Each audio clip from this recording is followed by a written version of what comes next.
नेपाली सेवाको साँझ पखबाट विनिता दाहालको नमस्कार। आजका मुख्य विषयमा नेकपाको आन्तरिक विवादमाझ दुई अध्यक्ष बीचको छलफल अनिर्णित भनिँदै गर्दा चिनिया राजदूतको सक्रियता बढ्दो, शीर्ष नेतासँगको भेटघाटले के सन्देश दिन्छ? 12 मुली मार्फत भारतको हस्तक्षेप निम्ति जसरी नेकपाका नेताहरूको यो व्यवहारबाट आन्तरिक राजनीति चाइनाको लागि खुला राखेको आरोपको चाहिँ भागी बन्न जान्छ। पत्रकार युवराज घिमिरेसँग कुराकानी। कोरोना भाइरस संक्रमितको संख्या 16,000 नाग्यो, समुदायमा पुगी नसकेको सरकारी अधिकारीको दावी। यो महिला पुरुषमा एउटा समान रूपमा हुनुपर्ने थियो, त्यो भएको छैन। अहिलेको स्थितिमा समुदायसम्म यो पुगिसकेको अवस्था होइन। र अन्तर्राष्ट्रिय प्रसङ्गमा अस्ट्रेलियाको मेलबर्नमा कोरोना भाइरस संक्रमित बढेपछि मानिसहरूलाई घरमै बस्न निर्देशन।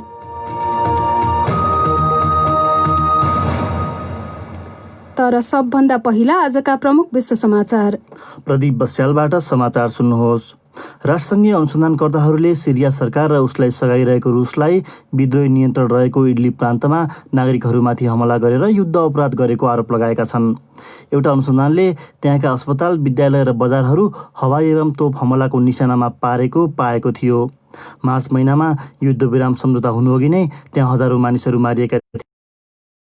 अनुसन्धानकर्ताहरूले त्यहाँ पकड जमाएका जिहादी समूहको समेत निन्दा गरेका छन्।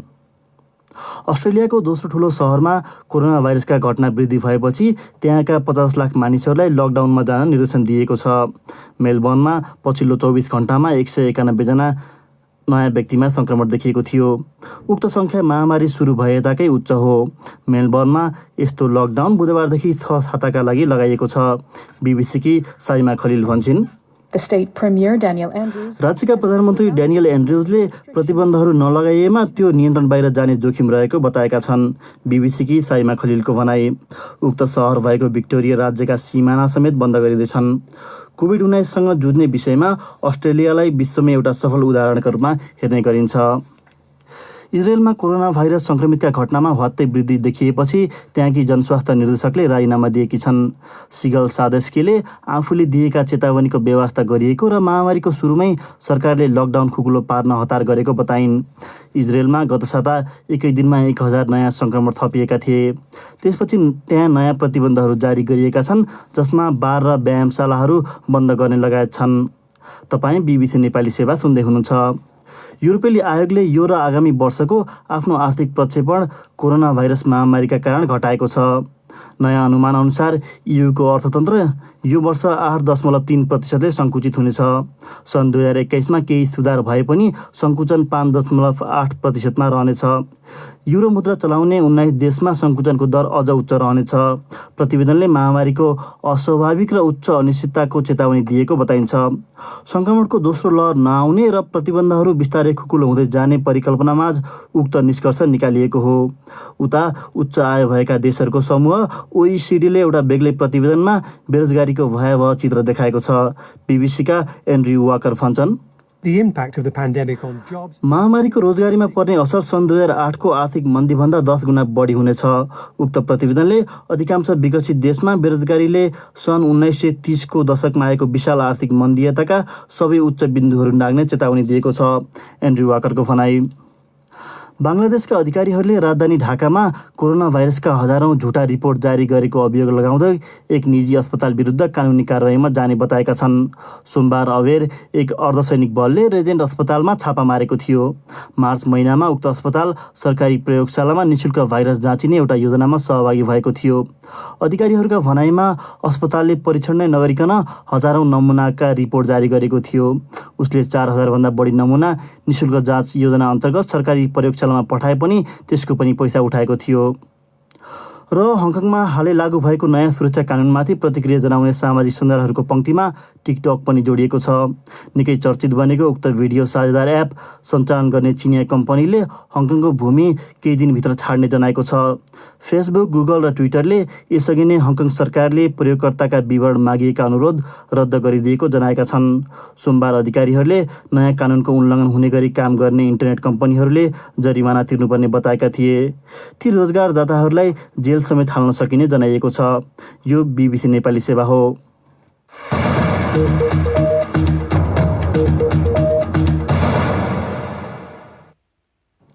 साँझपखमा यहाँलाई पुनः स्वागत छ। अघिल्लो सातादेखि सत्तारूढ नेकपा पार्टीभित्र पद बाँडफाँडको विषय आन्तरिक रूपमा चर्किएका बेला आज बसेको दुई अध्यक्ष बीचको छलफल पनि बिना निष्कर्ष सकिएको बताइएको छ। प्रधानमन्त्री केपी शर्मा ओलीका सल्लाहकार सूर्य थापाले आज दुई अध्यक्ष बीच लामो छलफल भए पनि के विषयमा छलफल भयो भन्ने सार्वजनिक नभएको र अब भोलि बोलाइएको स्थायी कमिटी बैठक अघि दुई अध्यक्ष पुनः एक्लै बैठकमा बस्न सक्ने बताए। यसैबीच आज चिनिया राजदूत हौ यान्छीले नेकपाका शीर्ष नेता झलनाथ खनाललाई भेटेकी छन्।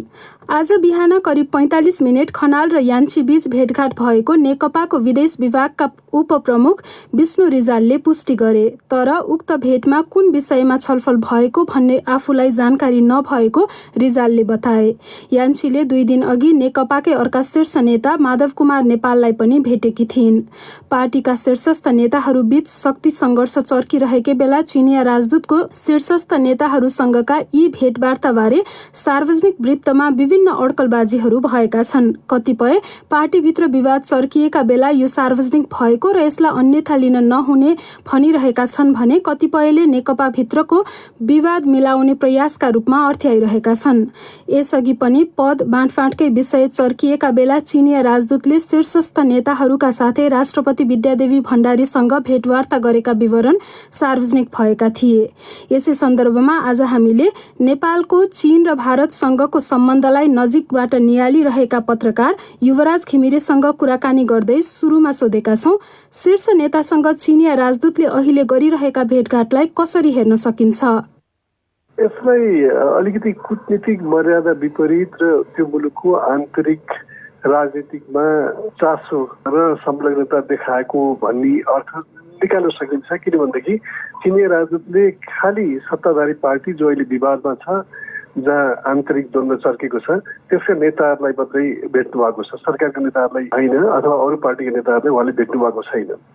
त्यसले गर्दाखेरि त्यहाँ प्रशस्त बहस गर्ने ठाउँ छ। तर चिनिया राजदूतको यो गतिविधिबारे शङ्का आशंका गर्दाखेरि त्योभन्दा बढी जिम्मेवार चाहिँ नेपालका नेताहरू राष्ट्रपति लगायतलाई ठहराउनु पर्छ। किनभनेदेखि उहाँहरूले यस्ता बैठकहरूमा परराष्ट्र मन्त्रालयलाई कुनै जानकारी दिनुभएको देखिँदैन।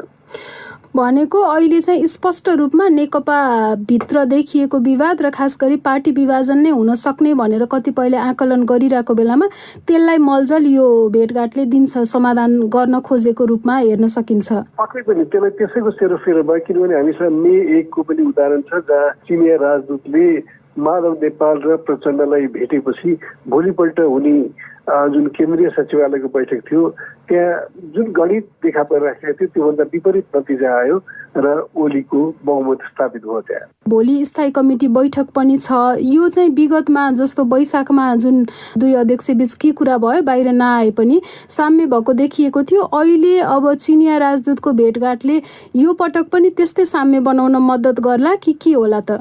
पक्कै पनि यसमा दुईटा कुरा हुन्छ। एउटा चीनका राजदूत अहिले विवादमा बस्नु भएको छ, नेपालभित्र पनि यसले आलोचना भइरहेको छ। एउटा भोलिको नतिजा भनौँ न, ओलीले बहुमत पाएको अवस्थामा त्यो नतिजा ओलीको फेभरमा आयो भने त्यसमा जोडेर हेर्न खोजिन्छ, किनभने ओलीलाई सपोर्ट गरेको भन्ने अर्थ लाग्छ। र ओलीले बहुमत नपाए पनि यी एक्टिभिटिजहरूलाई राष्ट्रपतिदेखि लिएर प्रधानमन्त्रीदेखि लिएर नेकपाका नेताहरूको चिनिया राजदूतसँगको भेटघाटलाई चाहिँ अर्को नेपालको आन्तरिक राजनीतिमा 12 मणि मार्फत भारतको हस्तक्षेप निम्त्याए जसरी उनीहरू यो व्यवहारबाट आन्तरिक राजनीति चाइनाको लागि खुला राखेको आरोपको चाहिँ भागी बन्न जान्छन् भोलि उनीहरू। त्यो त्यसरी भागी बनिरहँदाखेरि कुन बिन्दुमा चाहिँ अब दुई अध्यक्ष बीच र शीर्ष नेताहरू बीच स्थायी कमिटीसम्म अझ केन्द्रीय समितिको बैठकको नि माग भइरहेको भनेको छ। नेकपाभित्र अहिले के कुराले चाहिँ त्यो समाधान दिने आधार के छ? एउटा समाधान त भनौँ न ओली र प्रचण्ड बीचको सहमति एउटा कुरा त्यो हो। बीचको सहमतिलाई उनीहरूले सम्मान गरून् अथवा उनीहरू दुईटाको चित्त बुझ्यो भने। तर यो बीचमा के भएको छ, धेरै कुराहरू भ्रष्टाचारको कुरा त उठाउँदैन कसैले, किनभने त्यसमा सबैजना लिप्त होलान्। जुन मुलुकको सबभन्दा ठुलो समस्या हो, कोरोनाको समस्या हो, कोरोनाको प्रति यति संवेदनहीन देखिने नेताहरू यही बेलामा राजनीतिक सत्ता परिवर्तनको पनि लागि। तेस्रो ओलीसँगको ग्रिभान्स के हो भनेदेखि उनले नेताहरूलाई अपमान गरे, भन्ने कुराहरू छ र अर्को उनले आफूले गरेका प्रोमिसहरू पुरा गरेर विकास सम्बन्धी भनेका लोक हो। त्यसरी यहाँ त ओलीले चित्तबुद्ध प्रधानमन्त्रीले चित्तबुद्ध जवाब दिएर अरू टाइम दिने भन्नेमा उनीहरू पुग्लान्, त्यो भने समस्याको समाधान होला भनेको विगतमा जस्तै अलि उनीहरूकै भाषामा उधारो खालको सम्झौता भएरै टुङ्गिन्छ। त्यो एउटा त्यो चान्स छ। एकदमै एक्सट्रिममा ओली जान चाहे म यी नेताहरूसँग काम गरिदिन सक्दिनँ भन्यो भनेदेखि एउटा अर्को सम्भावना, न्यून सम्भावना के छ भने उनले पार्टी तोडेर शेरबहादुर देउवासँग नेपाली काङ्ग्रेससँग मिलेर सरकार बनाउने र अहिलेको ठुलो एजेन्डा भनेको एमसिसीलाई पास गर्ने र त्यो त्यतातिर जान सक्छन्। तर त्यो सम्भावना दोस्रो हो। उनी थिए नेपालको भारत र चीनसँगको सम्बन्धलाई नजिकबाट नियालिरहेका पत्रकार युवराज घिमिरे। अब एउटा प्रसङ्ग संक्षेपमा। सरकारको सिफारिसमा राष्ट्रपतिले संसद अधिवेशन अन्त्य गरेको 6औं दिन प्रमुख प्रतिपक्षी दल नेपाली काङ्ग्रेस र जनता समाजवादी पार्टी नेपालका नेताहरूले 81 सरकारले संसद अधिवेशन अन्त्य गरेको भन्दै आपत्ति जनाएका छन्। विभिन्न महत्वपूर्ण विधेयकहरू विचाराधीन रहेका बेला प्रमुख प्रतिपक्षी दललाई जानकारी नै नदिई अधिवेशन अन्त्य गरेको प्रति आफ्नो असन्तुष्टि रहेको उक्त बैठकमा सहभागी नेताहरूले बताएका छन्। तिनै मध्येका एक जनता समाजवादी पार्टीका नेता उपेन्द्र यादवले बीबीसीलाई भने, एमसीसी नागरिकता निजामती सेवाको कुरा यी विधेयकहरू सबै संसदमा प्रस्तुत भइसकेको बेलामा प्रधानमन्त्रीले आफ्नो पार्टीको आन्तरिक समस्या समाधान गर्नलाई संसदै चाहिँ अन्त्य गरिदिनु उहाँले, त्यो चाहिँ गलत भयो। काङ्ग्रेसका तर्फबाट पार्टी अध्यक्ष शेरबहादुर देउवा सहित नेताहरू रामचन्द्र पौडेल, विमलेन्द्र निधि, कृष्ण प्रसाद सिटौला र जनता समाजवादी पार्टीका तर्फबाट महन्त ठाकुर, बाबुराम भट्टराई लगायतका नेताहरू सहभागी भएका थिए। नेकपाले आफ्नो पार्टीको आन्तरिक विवादका कारण कोरोना भाइरसको महामारीसँग जुझ्न तत्परता नदेखाएको र अन्य देशसँगको सम्बन्ध पनि बिगारेको विषयमा पनि उक्त बैठकमा छलफल भएको नेता यादवले बताए। अब पालो श्रोता प्रतिक्रियाको। प्रस्तुत गर्दैछन् साथीहरू सिर्जना श्रेष्ठ र प्रदीप बस्याल। सत्तारूढ नेकपाभित्र विवाद उत्कर्षमा पुगेको बेला चिनिया राजदूतले सो दलका वरिष्ठ नेताहरूसँग भेटेपछि नेपाली राजनीतिमा विदेशी कूटनीतिज्ञहरूको सक्रियताबारे फेरि प्रश्न उठेको छ। यो भेटघाट र नेपाली राजनीतिमा हुने भनिएको विदेशी प्रभावका बारेमा तपाईँको धारणा के छ भनेर आज हामीले हाम्रो सामाजिक सञ्जाल फेसबुक र ट्विटरमा सोधेको प्रश्नमा हामीलाई थुप्रै जवाफ प्राप्त भएका छन्। तीमध्ये केहीलाई यहाँ प्रस्तुत गर्दैछौँ। सुशील कुमार यादवले फेसबुकमा लेखेका छन्, न त हिजो हामी स्वतन्त्र थियौँ न आज हामी स्वतन्त्र छौँ। हिजो भारत परस्त राष्ट्रवाद थियो, आज चाइना परस्त राष्ट्रवाद छ। हिजो पनि कुर्सीकै लागि भारतीय दूतावास गइरहन्थ्यौँ, आज पनि कुर्सीकै लागि चिनिया दूतावासलाई गुहारेका छौँ। कृष्ण चौलागाईको धारणा भने यस्तो छ, असंलग्न परराष्ट्र नीतिको धज्जी उडाउने काम भएको जस्तो लाग्छ। विदेशी राजदूतसँग भेट्नै नहुने भन्ने छैन, तर समय उपयुक्त भएन कि। ट्विटरमा जैलेन्द्र जीवनले लेखेका छन्, माइक्रो म्यानेजमेन्ट अहिलेसम्म भारतले गर्थ्यो जुन घटाउँदै लानु पर्थ्यो। विगत 70 वर्षमा क्रमशः घट्दै गएको पनि हो, तर कम्युनिस्टहरूको झगडाले गर्दा मध्यस्थताका न्यूमा त्यो भूमिकामा चीन पनि आउन पाएको छ, जसको परिणामस्वरूप भड्केको भारतले पुनः त्यो भूमिका बढाउन खोज्ने निश्चित छ। बलभद्र खनालको विचार केही फरक छ। आफ्नो राष्ट्रिय स्वार्थ र हितको प्रवर्धन गर्नु हरेक कूटनीतिज्ञको दायित्व हो। यो सक्रियतालाई क्रियाशीलताका रूपमा पनि लिन सकिन्छ। अन्यथा प्रमाणित नभएसम्म छिमेकीको भलोका लागि गरिएको प्रयास मानौँ। हामी हाम्रो राष्ट्रिय हित र स्वार्थलाई सर्वोपरि राखेर भेटघाट र छलफल गरौँ। रत्ना पौडेलले फेसबुकमा लेखेकी छन्, नेपालको राजनीति जहिले पनि विदेशीकै इसारामा चल्ने भयो। आफ्नो घरभित्रको झगडा आपसी सहमतिमा मिल्न र मिलाउन नसक्नेहरू आखिर छिमेकी गुहार्न पुगे नै। पदको बाँडफाँड गर्ने उपयुक्त समय यो हुँदै होइन। थपक्क महाधिवेशन र आगामी निर्वाचन कुरेर बस नेताहरू। कमलेश कुमारले लेखेका छन्, भारतीय राजदूतले यस्तो गर्दा नेपालको मिडियादेखि सर्वसाधारण जनतासम्म सबैले राष्ट्रियता र स्वाधीनतामाथि ठाडो हस्तक्षेप भयो भनेर भारतलाई गाली गरिसकेका हुन्थे। तर चीनले यसो गर्दा कसैले पनि केही नबोल्नु आफैमा आश्चर्य हो। जय हो कम्युनिस्ट पार्टीको राष्ट्रवाद।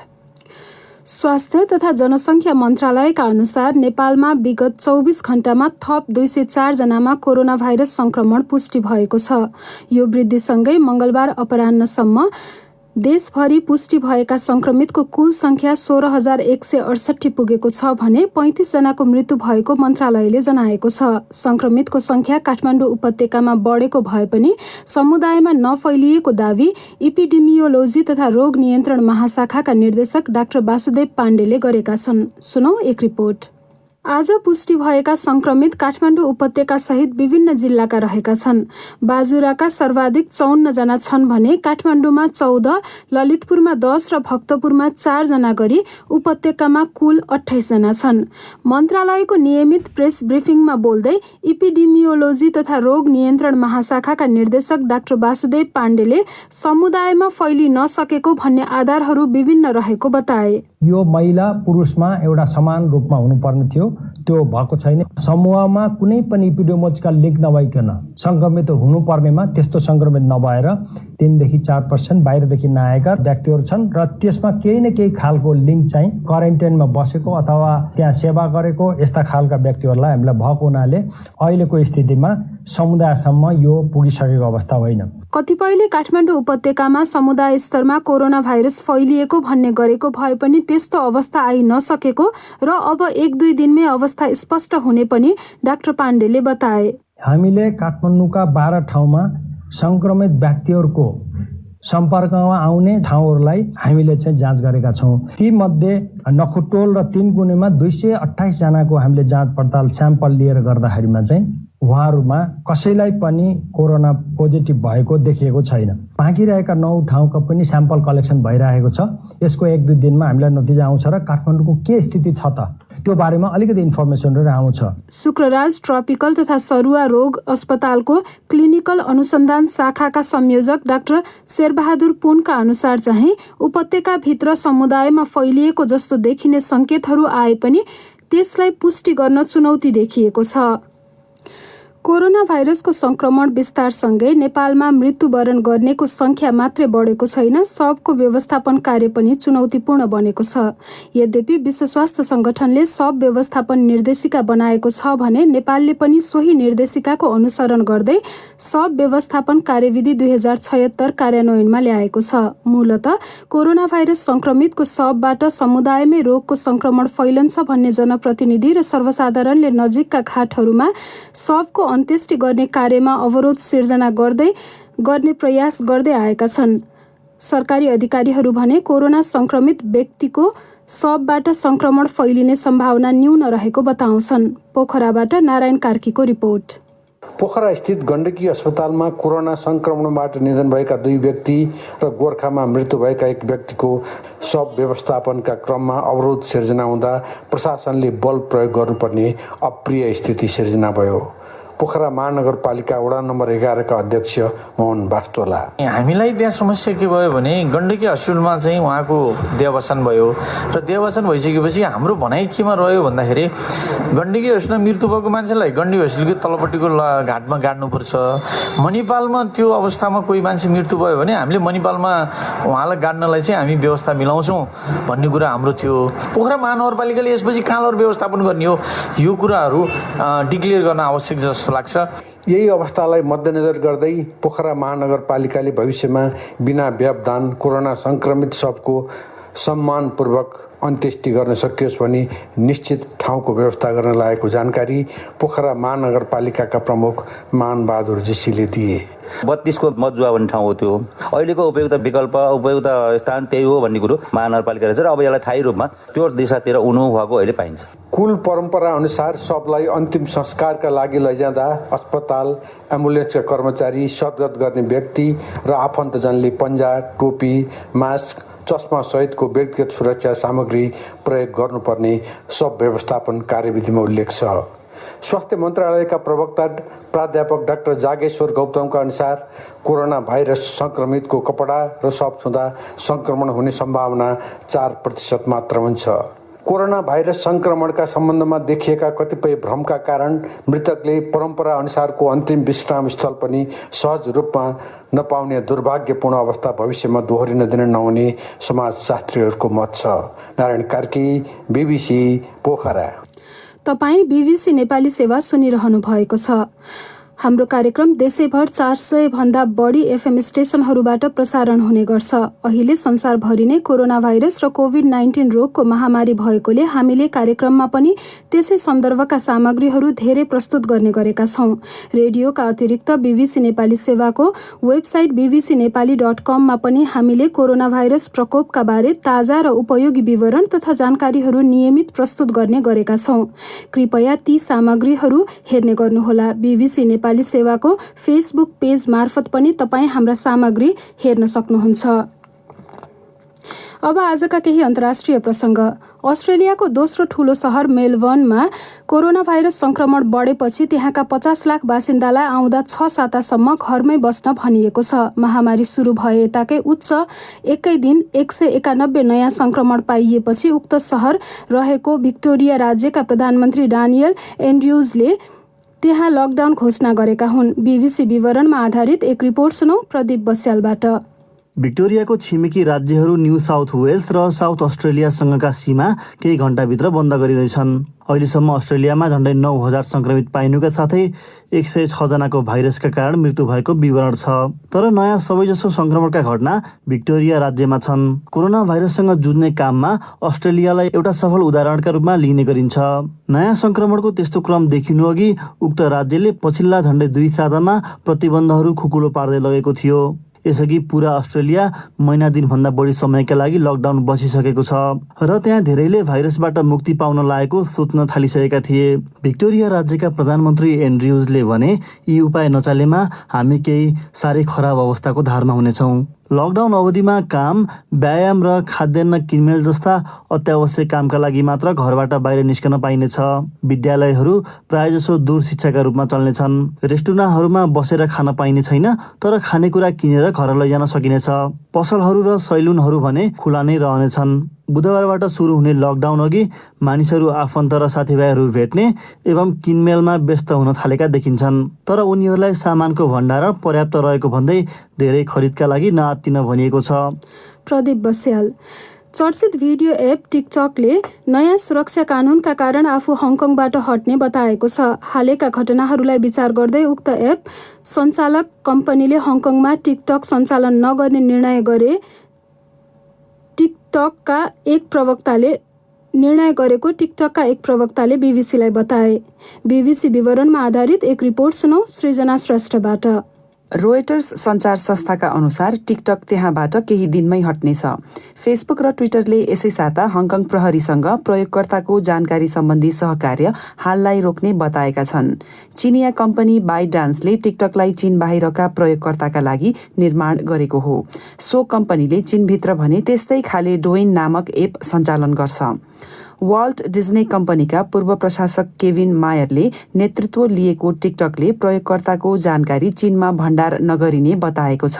कम्पनीले यस अघि नै चीन सरकारले कुनै सामग्री हटाउन वा कुनै प्रयोगकर्ताको जानकारी मागेमा नदिने बताएको थियो। उसले अहिलेसम्म चीन सरकारले त्यस्तो अनुरोध नगरेको बताएको छ। तर हङकङको नयाँ सुरक्षा कानूनले चिनिया अधिकारीहरूलाई पहिले नभएको अधिकारहरू दिएको छ, जसले गर्दा तथ्याङ्क गोपनीयतामाथि गम्भीर प्रश्न उठेको छ। सिर्जना श्रेष्ठ। अब एउटा प्रसङ्ग संक्षेपमा। पार्टीको नीति विपरीत काम गरेको भन्दै समाजवादी पार्टीले नेत्री सरिता गिरीलाई निष्कासित गरेको बताएपछि उनले त्यस विरुद्ध अदालत जाने बताएकी छन्। बीबीसी नेपाली सेवासित कुरा गर्दै उनले पार्टीको निर्णय गैरकानूनी भएको आरोप लगाइन्। यसअघि आज साँझ समाजवादी पार्टीले संविधान संशोधन विधेयकको पक्षमा मतदान गर्न दिइएको निर्देशन उल्लङ्घन गरेको भन्दै नेत्री गिरीलाई निष्कासित गरेको जनाएको थियो। मंगलबारको निर्णयसँगै नेत्री गिरीको सांसद पद पनि गुम्ने निश्चित भएको छ। आज मंगलबार। अब प्रस्तुत छ सकारात्मक प्रयासहरूको चर्चा गरिने कार्यक्रम विकल्पको बाटो।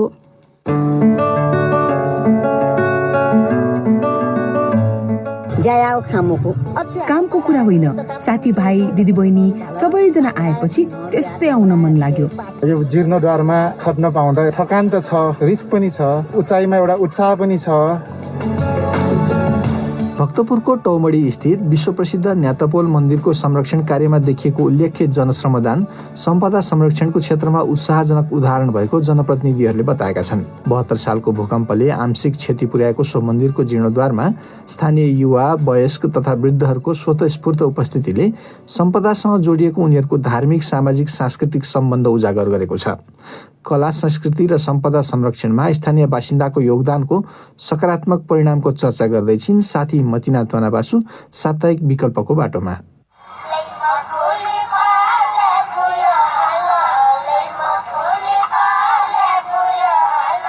नेपालकै सबैभन्दा अग्लो प्यागोडा शैलीको भक्तपुर तौमडी स्थित ङातापोल 5 तले मन्दिरको कोही खुड्किलामा बसेर त कोही बाँसको खटमाथि चढेर झिङ्गटी माटाका डल्ला उसार्दै यसरी गीत गाइरहेको देख्ने जो कसैलाई उनीहरू काम होइन कुनै पर्वमा रमाइरहेका छन् भन्ने अनुभूति हुन्छ। देख्नेलाई मात्र होइन गर्नेलाई पनि उस्तै अनुभूति भएको बताउँछिन् 62 वर्षीया रत्नकेशरी सुवाल। कामको कुरा होइन, साथीभाइ, दिदीबहिनी सबैजना आएपछि त्यसै आउन मन लाग्यो। धर्म पनि हुन्छ, थोरै सहयोग पनि हुन्छ भनेर आएकी। ङातापोललाई नजिकबाट चिन्ने मौका मिलेको बताउँछिन् रश्मि खत्री। कुन माटो युज हुन्छ, कुन इँटाहरू युज हुन्छ, इँटाहरूको बारेमा थाहा पाए, माटोहरूको बारेमा थाहा पाए, पार्टिसिपेट हुन पाउँदाखेरि हैन यो पनि गएको रहेछ, फ्यामिलीमा पनि सबैजना नि एकदम प्राउड फिल हुन्छ। 72 सालको भूकम्पले मन्दिरको माथिल्लो तल्ला क्षतिग्रस्त भएपछि भक्तपुर नगरपालिकाले स्थानीय उपभोक्ता समिति मार्फत गत वर्षको कार्तिकबाट जीर्णोद्धार थालेको र यही असार मसान्तभित्र सम्पन्न गर्ने लक्ष्य राखेको बताइएको छ। हालसम्म भक्तपुरका 3000 बढी मानिसहरूले श्रमदान गरिसकेको र अझै धेरै आफ्नो पालोको प्रतीक्षामा रहेको बताउँदै त्यसरी स्वयंसेवामा आउने सबै समूहले आफूलाई आवश्यक खाजाको बन्दोबस्त आफैले गर्ने गरेको ङातापोल मन्दिर संरक्षण कार्य योजना उपभोक्ता समितिका अध्यक्ष केशव तमखु बताउँछन्। अहिले पनि 35 वटा जति समूह प्रतीक्षा सूचीमा छन्। 45 वटा जति समूहले त यसमा सहभागिता जनाइ नै सक्नु भएको छ र विगतदेखि नै सँगै बसेर एउटै टोलमा बसेर अथवा एक आपसको सहयोगात्मक कार्यमा सहभागी भएका र पूर्ण रूपमा परिचित समूहहरूलाई मात्रै हामीले यसमा सहभागी गरिरहेका छौँ। पेसाले शिक्षक बताउने अजेन्द्र लघु लामो समयको प्रतीक्षापछि मात्र आफ्नो पालो आएको बताउँछन्। त्यो छाना जुन ढल्केको छ त्यसमा उभिएर काम गर्दाखेरि चाँडै खुट्टा थाक्ने रहेछ, रिस्क पनि छ, उचाइमा एउटा उत्साह पनि छ। टोलको आमा, काकी, दिदी भाइ सबैसँग काम गर्दै आफ्नो समुदायमा फेरि फर्केको जस्तो महसुस पनि भयो। समुदाय होइन, एउटा उत्सव जस्तो, एउटा जात्रा जस्तो, भोज जस्तो भइरहेछ अहिले। 72 वर्षीय लतङ भगत प्रजापति दिनहुँ गाग्रामा पानी बोकेर ती स्वयंसेवकलाई पानी खुवाउँछन्। यस्तो दुःख गरेर यस्तो काम गरेर पानीको तिर्खा लाग्छ। काम लाग्यो भने दिनमा 6-7-8 गाउँ जान्छ। पानी खाने पनि सेवा पनि हो, एउटा चाहिने राम्रो काम पनि हो। 5 तले मन्दिर मात्र होइन, जुनसुकै सम्पदा संरक्षणमा स्थानीय बासिन्दाको सहभागिता भक्तपुरको संस्कृति बनिसकेको र यस्तै अन्य जिल्लाहरूमा पनि हुन सके नेपाली सम्पदाहरूको संरक्षणमा ठूलो टेवा पुग्ने संस्कृतिविदहरू बताउँछन्।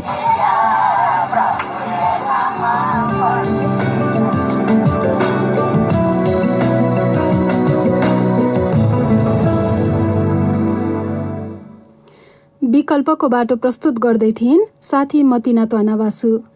अब आजका प्रमुख विश्व समाचार संक्षेपमा। ब्राजिलका राष्ट्रपति जैर बोल्सोनारोले आफूमा कोरोना भाइरस पोजिटिभ देखिएको बताएका छन्। सोमबार उनले आफूलाई ज्वरो आएको बताएका थिए।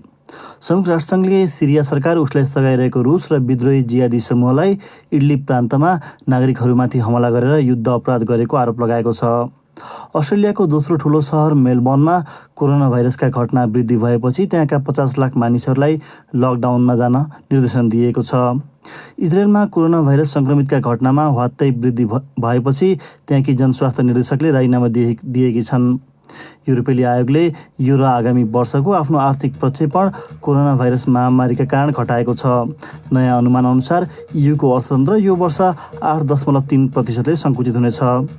र बङ्गलादेशका अधिकारीहरूले राजधानी ढाकामा कोरोना भाइरसका हजारौं झुटा रिपोर्ट जारी गरेको आरोप लगाउँदै एक निजी अस्पताल विरुद्ध कानुनी कारबाहीमा जाने बताएका छन्।